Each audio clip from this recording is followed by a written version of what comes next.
This meeting was held in exciting Las Vegas, Nevada from July 9th through the 11th, 1999. This is videotape number 40, Security Problems Associated with Client-Side Scripting.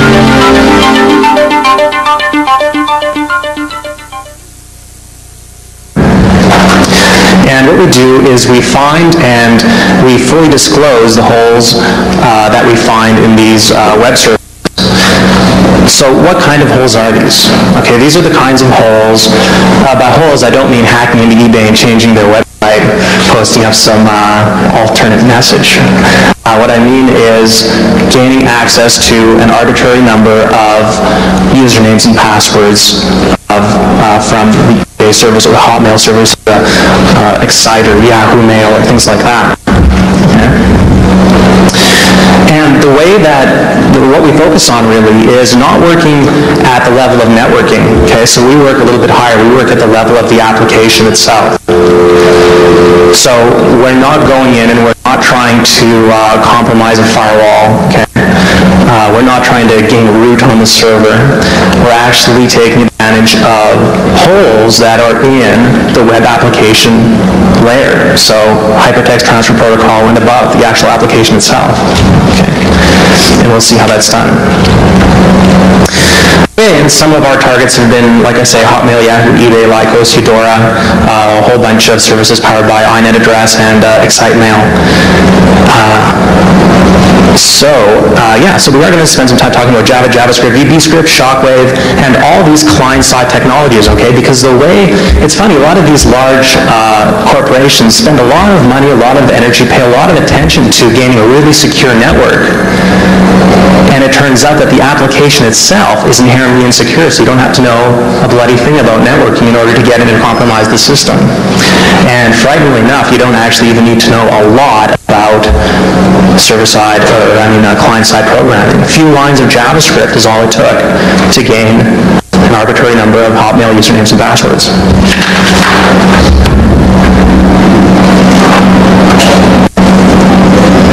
Okay, and just a little bit about our resources. Like I say, we're a small group, and everything that we do is pretty well financed out of our own pocket. We run our stuff off really old boxes, 486s, running FreeBSD, and we lease backroom space from an internet service provider. Our major cost is our internet service provider, which is about $200 a month. We do most of our work from home. So we don't collect any money from the holes that we find. We don't have any form of advertising or sponsorship, and we don't sell a product or a service. So we all have, day jobs, and this is sort of what we do when we come home and to unwind. Okay, so the philosophy behind these the exploits that we find, like I say, we find that when we do find a major hole in a large web service, we find that the best way to get it fixed is basically to fully disclose the nature of the problem. That means provide full source and instructions on how it can be done, and also, and this is really helpful for working with the media, actually provide an online working demo so that anybody can go to the site and try it out for themselves. And there was a really interesting talk yesterday about a fellow here that was talking about how you can interact with the media, and he was suggesting that you shift the onus to the hacker to educate the media. And whether or not that's fair, that's actually the case. And my recommendation is that don't let the media write your story, write your own story, put it up on your own website, and then just point them to the website. That's the best way for them to get the facts straight.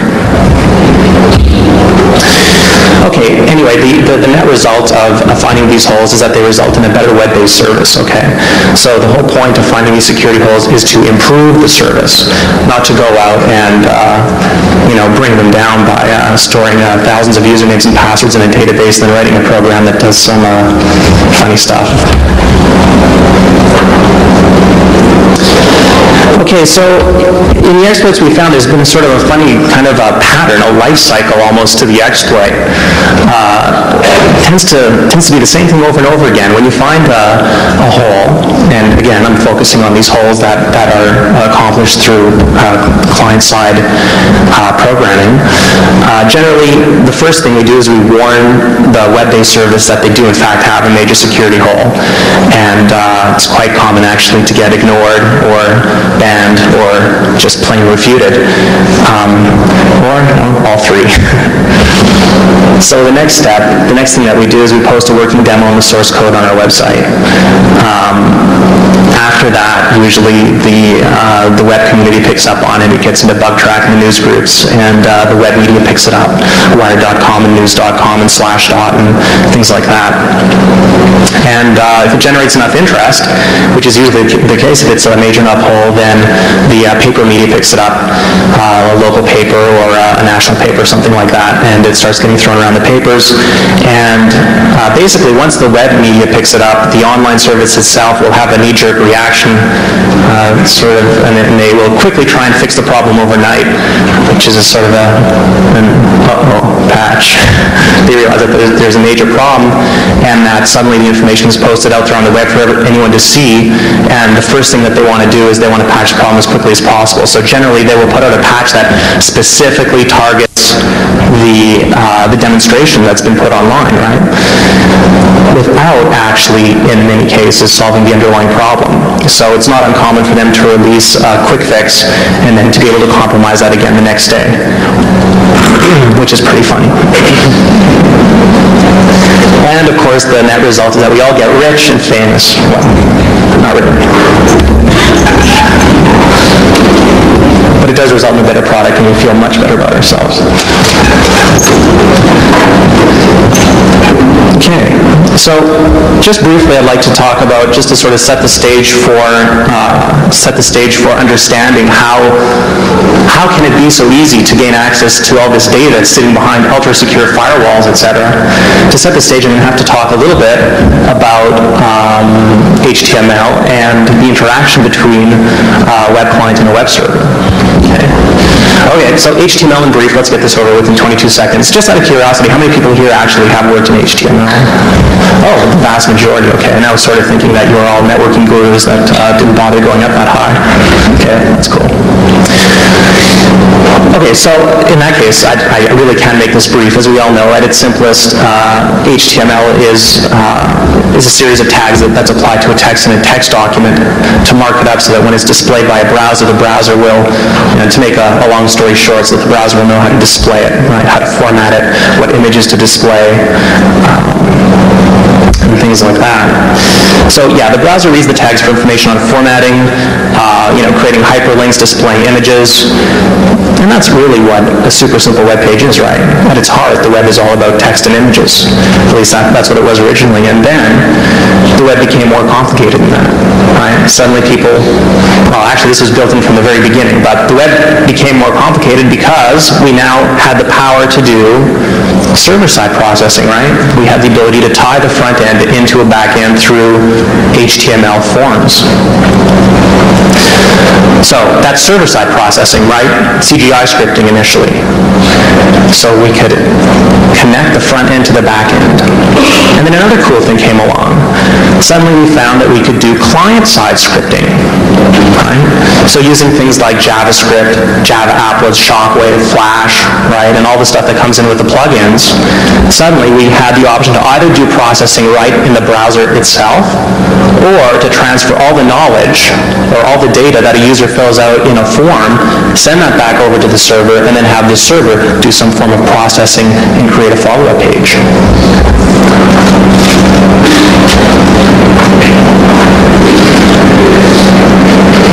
Okay, so the link between the front end and the back end.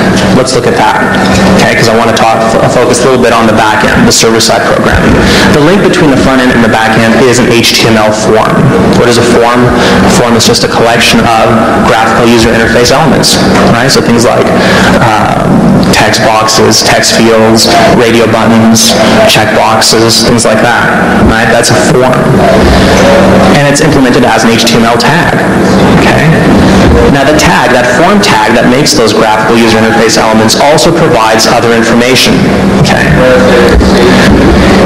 It also points to, you can see up here, here's an example of a form tag, right? You can see that actually it has an action attribute there that actually points to the server-side programming that's going to process the form data, right? It also has an attribute called method, which can either be set to post or get. That just basically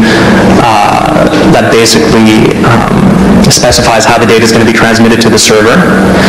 And here you have some input tags, and those actually create the graphical user interface elements themselves. Okay? So in a form you have two things. The form allows you to create the graphical user interface elements, and inside the form holds the data, okay, that the user will be typing in. Okay. So if you have a name and password field in a web application, someone types their name and password into a form, that data is a part of the form and can be accessed, as we'll see later, through client-side scripting. Okay, it's considered to be a part of the form now, accessible through the document object model, which I'll talk about a bit later. Okay, so anyway, the big picture is that the form ties the front end to the back end, and it contains the data that people fill in the form itself. Okay, so people go to the form, they fill out all their information, they fill out their username, they fill out the password, they click the submit button, and what happens? All that great data in the form gets packaged up and sent over to the server-side program that is specified here in this action field. Right? So it gets sent over to the server-side program.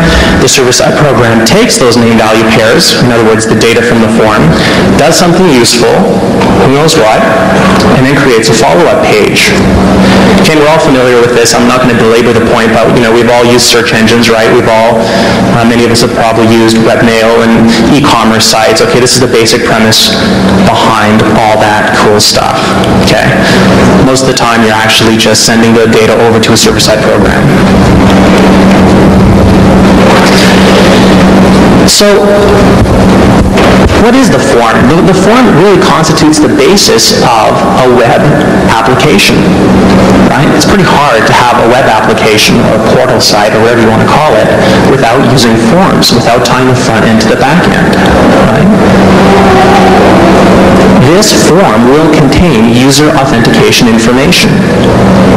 In some way, shape, or form, a web application has to keep track of its users, right? It has to keep track of who you are. What are you ordering? What's your credit card number? Okay? But the basic user authentication information is quite likely, quite often, passed back and forth between the client and the server. Okay?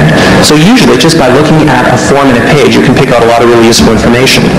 So the bottom line is that when you are in a session with a web application, what you don't want is you wouldn't like it if somebody else could see the values inside your form. Okay? Because that's your data. It's your username, your password, your credit card number is what's sitting in that form, right?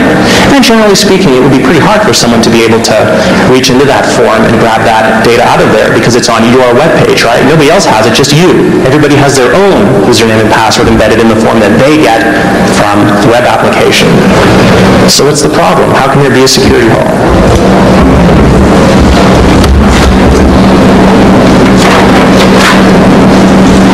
Well, to understand that, we have to have a look at the other side. Let's look at the flip side now. Let's just look at the client side. Let's say we want to do processing, but we don't want to communicate with the server, right? We don't want to send all that data back to the server for processing. We want to do it all in the browser itself. We can do that using client-side technologies like JavaScript, VBScript, Shockwave, Flash, Java applets, okay? So of those, you can sort of break all those client-side technologies down into two major groups.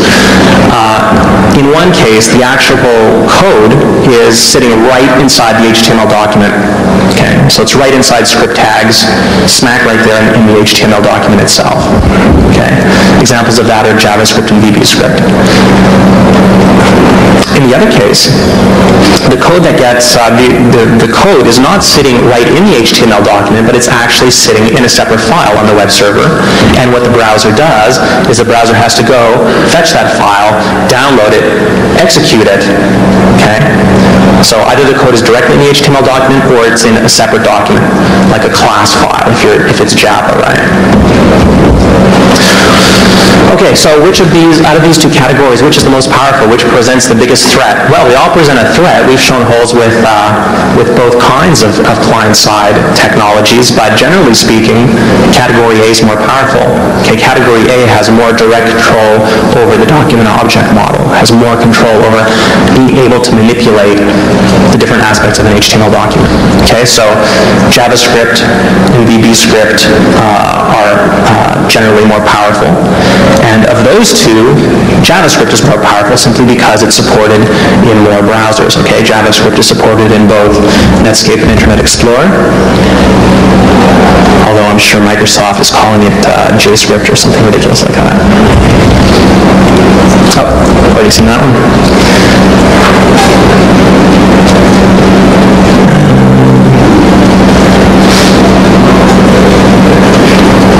Okay, we just saw this one.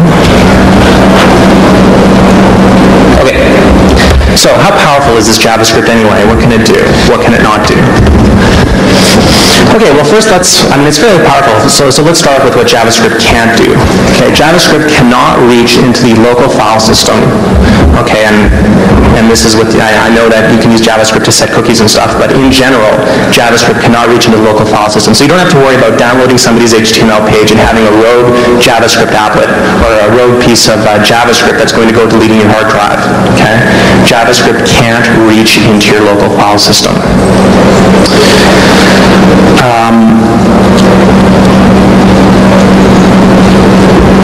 Now what it can do, okay, there's another restriction that I want to talk about.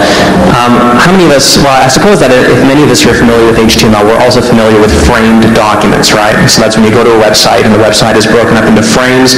Each frame holds a different HTML document, right? So in that case, the website is containing more than one HTML document at a time. Can JavaScript be in one of those documents and reach over and manipulate what's going on in one of the other frames? It depends. If the HTML document in those other frames is basically coming from the same domain, yeah, it can. If it's a different website entirely, no, not really, it can't. Okay. Same applies for actually having another browser window open at the same time that has another HTML document loaded into it. Okay. Okay, so that's what JavaScript cannot do. What can JavaScript do? Well, JavaScript can do a lot. Usually it's used for things like validating, its legitimate uses are things like form validation and image swapping. You know, when you surf around the web and you move your mouse over the menu bar and the image lights up or something like that, right? That's done with JavaScript. Or you go to a page and you type in your name and you click the submit button, but you forgot to type in your last name. Even before the browser bothers to contact the server, a client-side process will occur where it validates the form input to see whether or not you forgot to fill in one of the fields, right? So that's called form validation. You do that with JavaScript.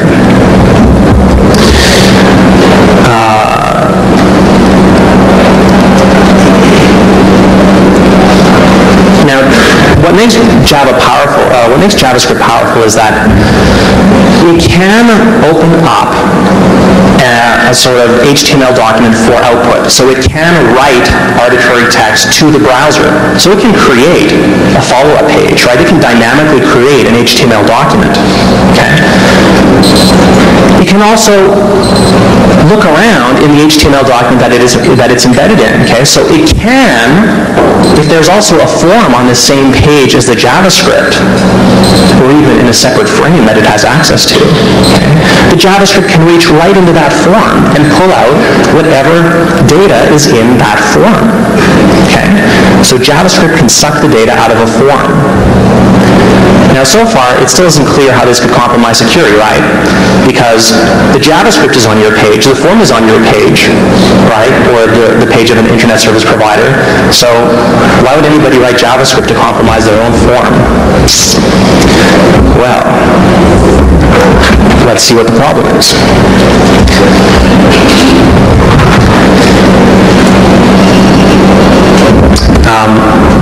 Actually, before I tell you the big secret about how it compromises compromises security, there's one more thing I want to cover. Is JavaScript only limited to, is its power only limited to the client side, or can it actually interact with the server? Well, it can't directly interact with the server, but like I say, what it can do is it can read information from the form, and what it can do is it can also send data, okay? It can basically redirect the browser to a new arbitrary URL, okay? So using a GET request, it can actually contact any server-side program anywhere on the web, okay? So it could read the information from the form and then send that data to an arbitrary server by a GET request, or it could change the data in the form so that it's sending bogus data to the back-end program, right? And also, like I say, it can redirect to any, it can create dynamically any follow-up page, or it can redirect to any existing web page on the web. Okay? So it's still not clear how this compromises security. I'm just giving you a taste of the power of JavaScript. Okay, but what we've learned so far is that obviously JavaScript can manipulate an HTML document in which it is embedded. Okay, so it has almost total control over the HTML document in which it resides, as well as being able to control follow-up documents or documents in other frames in Windows from the same domain. So, given that information, would it be wise to allow a user to post their own JavaScript into a public web application? If you were a portal, okay, if you were a web service provider, would it be a good idea to allow users to post JavaScript onto the same page as your own forms, the forms that thousands of users are going to be using to authenticate themselves and send data back and forth to your service? Let me think about that. No, it's not. Okay, but surprisingly, it happens all the time. Okay. So what are the susceptible online services? Well, the susceptible online services is any web application that gives the user the ability to post HTML, okay, including JavaScript, that will be incorporated into the website's own HTML content and then viewed by other people, right? So what are some examples of these susceptible services? Things like webmail, online auctions, web-based chat rooms, and basically any service with a chat area, okay? So that's just, those are just some general categories, but basically any service, okay, any service where a user can post their own stuff into the web application is walking on thin ice. So let's have a look at webmail services. Okay, so what we were able to do, we posted online working demos that stole usernames and passwords from Microsoft's Hotmail using JavaScript, both before and after they released a patch, Yahoo Mail using Java, and Microsoft's Hotmail, again, using Shockwave. And we also found vulnerabilities in the webmail services of Yahoo, Lycos, Eudora, Excite, Eudora, and all the sites powered by iNet Address and MailExcite. What was the real-world effect if this had gone unnoticed? Well, the implications of stealing usernames and passwords from these services is that it allows the bad guy to, in the case of a webmail service, to delete, send, and read the victim's email, okay? To check other mail accounts via mail checking. For those of you that use Hotmail, you'll know that you can configure it to check email on your other accounts, okay? Access the address book, change the password of the webmail account itself, play around with preferences. Basically, it's just, you wouldn't want a script kiddie getting into your webmail. And no, I won't help you crack Hotmail to find out if your spouse is cheating on you, just to answer a lot of the email that I tend to get for some reason.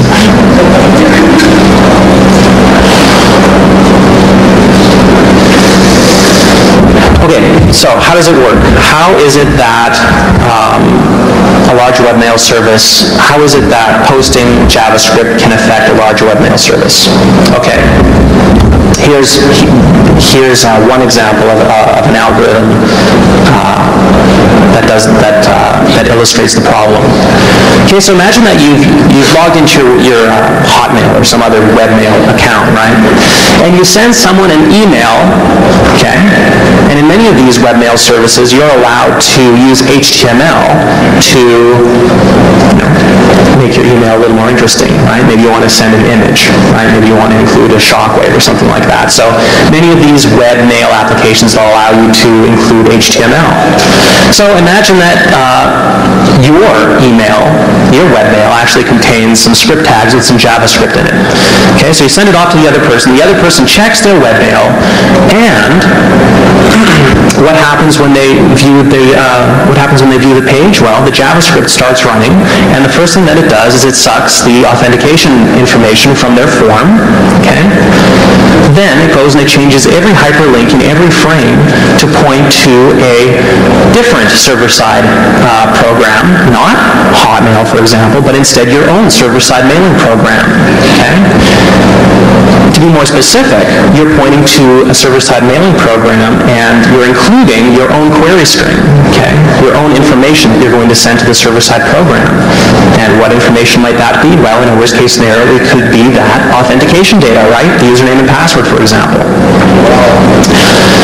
So, the JavaScript redirects to this mailing program. The mailing program sends the username and password off to who knows who, Mr. Bad Guy, I guess. And the mailing program itself then does a redirect and sends the user back to the normal, legitimate follow-up page of the web application so that in their eyes nothing unusual has occurred. Right? It's all transparent to the user. Now up at the very top I say that this is webmail exploit 1, snagging username and password old. And the reason that's old is that very few webmail services now will include any really useful or directly useful authentication information in their forms. Usually it's a little bit hard to decipher, more like a session key or something like that. Okay, so this may have worked a little while ago. It may work in the smaller services still, but it generally wouldn't work that well nowadays. Okay, something a little trickier. Let's have a look at how you could get the same effect using spoofing. Okay, so again, you go and you send someone, just check my time. Okay, you send someone an email that contains JavaScript. Now this time, the JavaScript alters every hyperlink in every frame of the web application, right? So guaranteed at some point someone's going to click on one of these rigged links, right? Now when they do click on those links, the JavaScript dynamically creates a follow-up page. What does a follow-up page look like? Well, the follow-up page is an exact duplicate of a legitimate page that says, well, you have just timed out of this service, please re-log in, enter your username and password, right? And these web service applications generally really do have a page that says that, right? So in this case, you make it look exactly like that. You inform the user that they've timed out. Of course, they really haven't, right? And then they wonder, they may experience that moment of frustration, like, geez, I didn't time out. Oh, fine, whatever.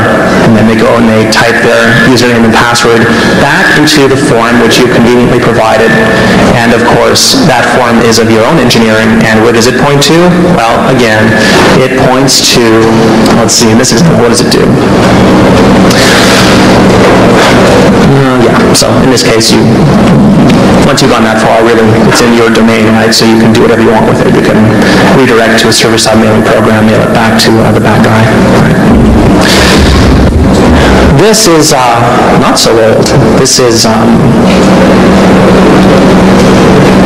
I think this still works, actually.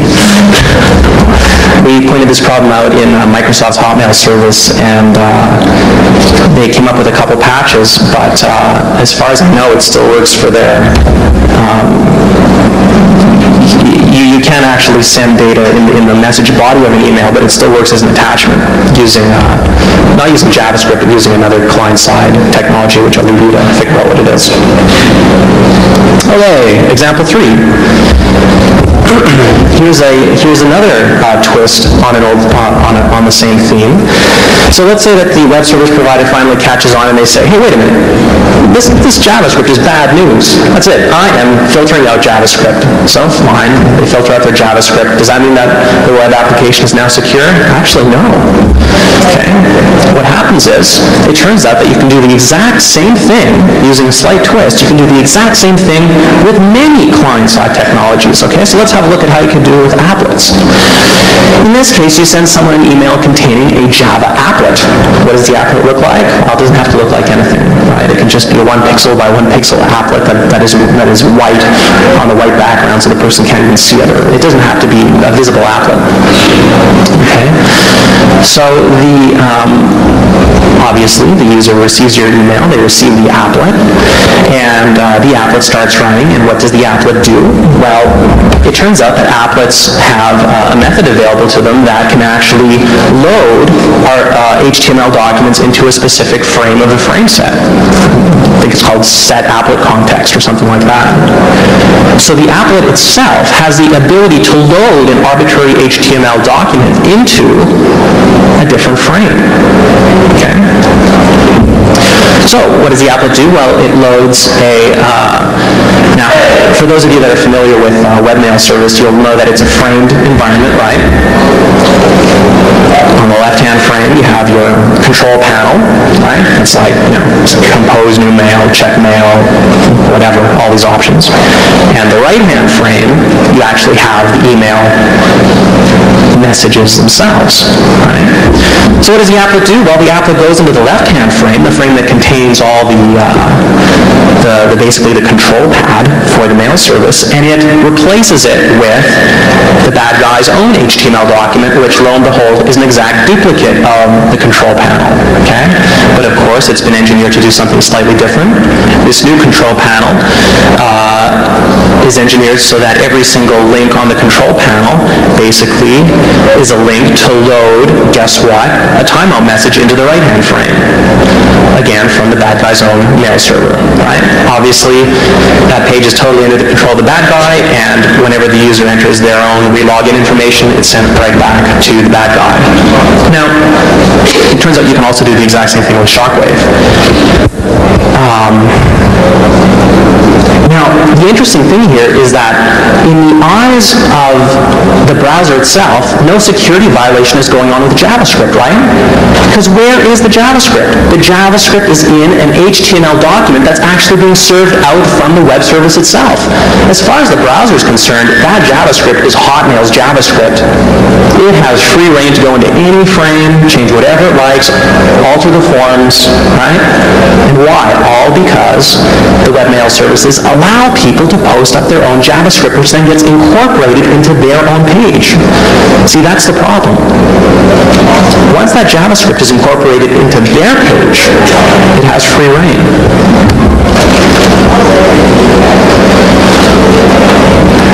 Okay. Web-based auctions, same general idea. We posted an online working demo of JavaScript exploit that stole usernames and passwords of eBay users. And also interestingly, it can be extended to replicate itself by inserting itself into people's own auctions. And this was coined the Ebola virus, and it caught a little bit of media attention. That was a pretty funny name, I thought. Ebola, get it? Okay, so what is the exploit? In this twist, you post an item up for auction at eBay, and I don't know, how many people here have actually been to eBay? Right? So you know that when you post an item at eBay, right, all the items have associated descriptions. And when you go to post your own item up, there's a place where you can type in your own description of what the item is going to be, right? And eBay has decided to let you use any sort of HTML tags you want in your description of the item that you want to sell. So, in your description, you type out your script tags, insert some JavaScript, and what does this JavaScript do? Well, let's talk a little bit about eBay. It turns out that when another person comes, right, to view your item that's up for auction, what does that look like on the screen? Well, there's a description of the item, right? And right underneath the description of the item is, a form. So that if you want to bid on the item, you can enter your username, password to make your bid, right? So basically, the description of the item is on the exact same page as the form where you enter your username and password. Right, that's bad. because, as we all know, the item description contains JavaScript. What does the JavaScript do? Well, the JavaScript will immediately start playing around with the form, okay? And there's a whole bunch of things that it can do. It can suddenly say, well, yes, thank you for typing in your username and password, but I don't think we'll be sending that to eBay right away. First, let's send that off to Mr. Bad Guy, and on a server-side mailing program, that does a redirect to back to the normal eBay follow-up page, right? So from the point of view of the user, what's happened? They've seen an item description, they placed a bid on it, the next page, they're told that their bid was registered. Great, right? From their point of view, nothing unusual has happened. Okay, so what are the implications of, in this case, with this web application, what are the implications of stealing the usernames and passwords? Well, in this case, you can use them to create new auctions, and what does that do? That actually automatically charges the victim's account, right? So suddenly we're not just dealing with email, we're dealing with real money. You can place bids in the victim's name. You can retract legitimate bids in the victim's name. You can change the victim's username and password. You can prematurely close an auction. And also, eBay has some really great, powerful server-side programs that allow you to change the description of your own item even after it's gone up for bid. How do you do that? By entering your username and password. So if I know your username and password, if I've stolen your username and password, and it turns out that you yourself are an eBay user that is running an auction, well, now I can go into your auction, post my eBayla code into your auction, right? That can actually be done automatically, so that in effect what you have is a virus that is spreading from auction item to auction item. Okay? Somebody goes to the auction, they place a bid. If they themselves are running an auction, bang, suddenly the code is in their auction item description. Now that was never actually, I never actually wrote that. I just wrote, I never wrote the self-replicating kind, although it would have been trivial to extend it. And eBay eventually patched the problem after 2.5 months.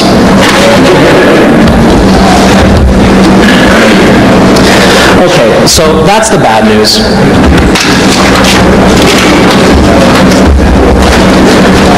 What's the good news? Is there a way that designers can take advantage of this information to improve their site? Yes, there is.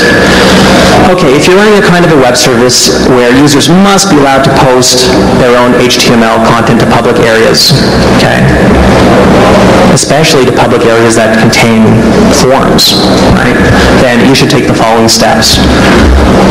One, filter the content for client-side processes / tags, right? So try, it's hard, but at least make the attempt to filter out script tags, applet tags, Shockwave, Flash, things like that, okay? And when the time does come for you to write your filtering software, a common mistake that I see is that the programs are written from the perspective of filtering in, from filtering out instead of filtering in. What's the difference between filtering out and filtering in? Well, it's the difference between starting from the premise that you're going to let everything in, except for that, as opposed to saying, I'm not letting anything in, except that. The latter is what you want. You want to start with the premise, I'm not letting anything in. Well, okay, maybe some plain text. Okay, maybe hyperlinks. Maybe this, maybe that. Right? So be choosy about what you let in. Don't try and figure out everything that you want to filter out, because there are a lot of sneaky ways to embed JavaScript and client-side processes into a web page, and there's no way you're going to be able to keep up with the technology, the evolution of the technology. It's much harder to try and keep up with all the latest tags and all the different ways to embed it in the HTML than it is to just say, I'm not letting anything in except you, and you. Okay? And one of the reasons that it's really hard to filter out this client-side technology is because you can write a filter. Sure, it's easy to write a filter that'll go in and filter out all the script tags and stuff. But to do that, your program is going to have to be looking for certain tokens, right? It's going to have it's going to have to be looking for HTML tags that have a certain structure. But browsers are so flexible. It turns out that even if you do type in a tag, and let's say you leave out the closing bracket, well, the filter won't pick it up because it's not a well-formed HTML tag, right? But the browser will figure out what the person's trying to do. Okay? So it's just really hard. Don't even try. Don't even try to pick out what you want to, filter out. I strongly recommend filtering in instead. Okay, also if you really must allow your users to post JavaScript information, to post their own JavaScript content, display it in its own browser window, and you can use your own JavaScript to make sure that that new window does not contain a reference to its parent window. Okay, that way any JavaScript that's posted by a user will not be able to make a reference to the parent and will not be able to go and start playing around with anything other than the window in which it is displayed. And obviously you should never place a form on the same page or a follow-up page from all unfiltered content. So those are just some tips. Hopefully it'll propagate its way back to the designers of web applications. It's, like I say, it would be great if this information was used to maybe shift, at least in some cases, it's great to have excellent network security. It's really great to have great network administrators and have a totally secure network environment. But, hey, if your web application itself is insecure, you're spending a lot of money to protect stuff behind a firewall that can be accessed in a few lines of JavaScript, right? So what are the priorities? Okay, I'll take some questions now, and unfortunately I have to leave in half an hour and go back to Canada, but I'll be out by the pool for about half an hour if anybody wants to talk to me before I leave, and I'll take some questions now. Blue.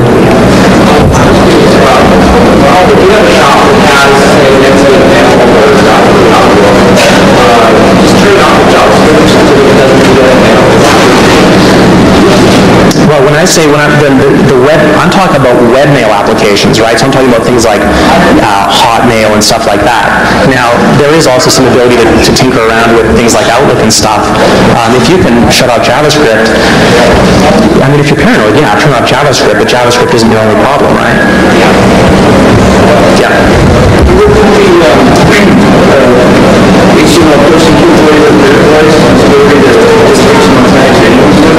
What are the capabilities of what, sorry? No, I haven't heard third voice. Sorry. Any other questions? Yeah?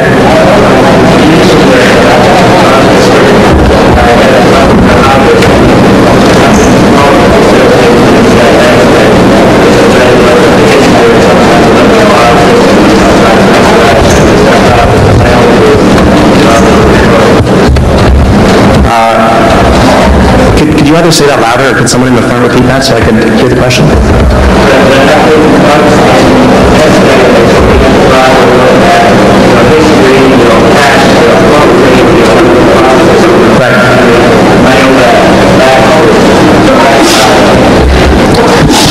Yeah, there have been a lot of, there's sort of been a stream of holes that have allowed you to do things like that, and yeah, sure, another approach is to look into your cache and stuff like that, and mail that back. Usually for the purpose of our demonstrations, it seemed that the way to catch people's attention that there's a security problem is to just steal the usernames and passwords, because that, the goal is to get the media's attention and to create a solution to the problem. So you have to do something that people can identify with, right? Everybody knows what it means to steal a username and password.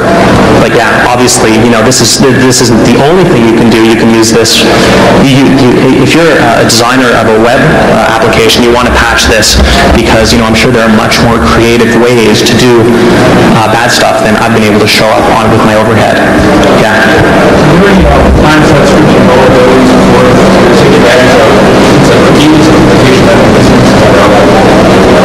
Yeah, well, cookies are just another technology at the disposal of someone that's doing client-side scripting. So it's just a facet, something that you can take advantage of if you want to. If you do suck some information out of somewhere, you may want to store it in a cookie for whatever reason. Yeah.